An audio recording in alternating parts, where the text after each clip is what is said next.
Ya piye Pak Di? Nggih. Dadak mikir angel-angel iki lho nyang apa? Nah.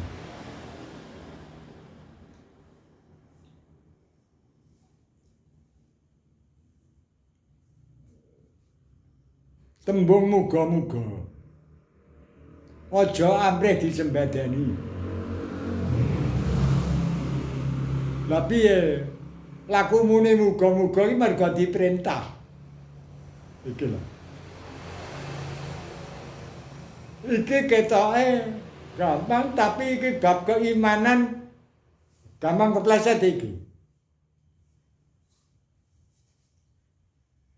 Panyuwun aku karo Gusti Allah diijabahi. Wow. Kuwi wis dah bener.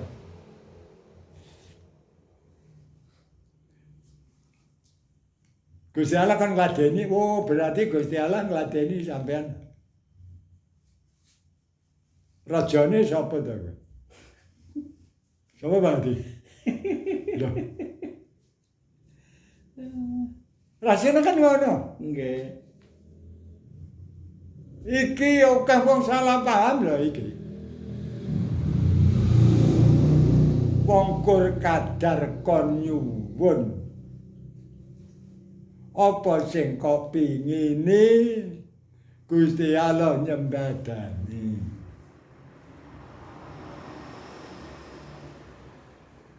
Tembung iki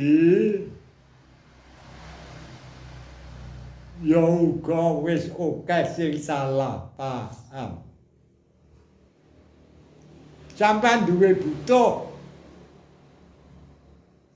amrih kasil kon nyuwun butuh sampeyan. Gusti Allah tukang paring, tukang gawe. Ning le paring le gawe miturut kersane Gusti Allah dhewe. Iki lho. Dadi iki nyuwun dikongkon Gusti Allah kersa paring miturut kersane dhewe. Sebabe apa? Nah, iki ya kudu paham. Penyuwunane menungsa mek kira-kira ndadekne mulyane awake. Lah Gusti Allah paring paham sing manfaati ning sing ati paringi. Soale iki.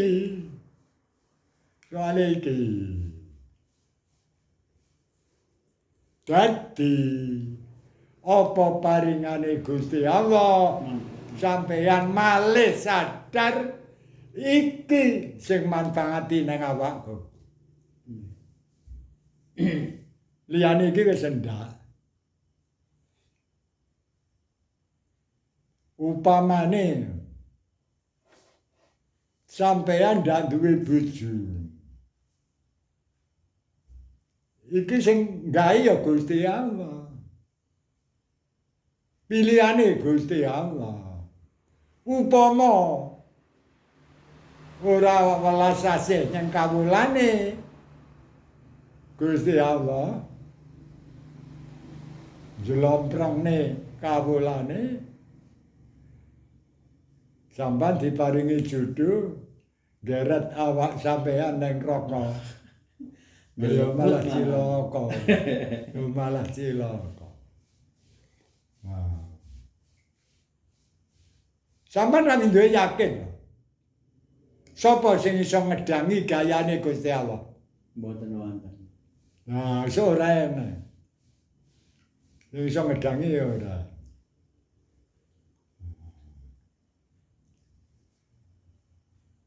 Lah kudune sampean kudu krasa kenikmatan sing paringane Gusti Allah ning ati sampean ora tau digawe sumpek. Ora tau digawe ruwet. Ora tau digawe sedih. padang jinglang sing ketok mekur Gusti Allah tok sing tak tindakne perintahe sing tak cegah larangane mek iki lho kaya ngono gayane sing akhire bakal ngasilne kamulyan sing kurang piye nah Mboten wonten. lah wis dak kurang piye-piye iki garek ngukuhne istiqomah ngajekne nang iblis setan ngiming-ngiming piye-piye wis dak iki wis bejo kemayangan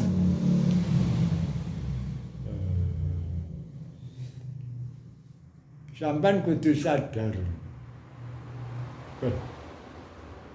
cara aku ora ditulungi Gusti Allah kira-kira ya ora mungkin gelem ngalap pitutur nganti teko papungan kira-kira lho kuwi tenan kuwi to kuwi tenan selagi wis dingae contoh kajaman Kanjeng Nabi penduduk Mekah mepet Masjidil Haram cedhek Ka'bah sing kubur pun apik ndak karuan akeh sing iman arang-arang jadi padha kajaman Kanjeng Nabi Gusti Allah lenggahi wis dadi rumus barang apik iki langka mergo langka sing duwe mergo kuwi larang langka sing kuat kanggonan lha kita diparingi keistimewaan kekuatan pitulung ya aja gledak-gledak lendeleh sanu dipangan manuk riya lha iki bahaya tenan pun manten mawon muga-muga barokah itu. Allahumma shalli ala sayyidina Muhammad wa sayyidina Muhammad. Alhamdulillahirabbil alamin. Allahumma barik lana fi dinina wa dunyana wa jawarihina wa jasadina wa harokatina wa sakanatina wa amarina wa amwalina wa ahlina wa auladina.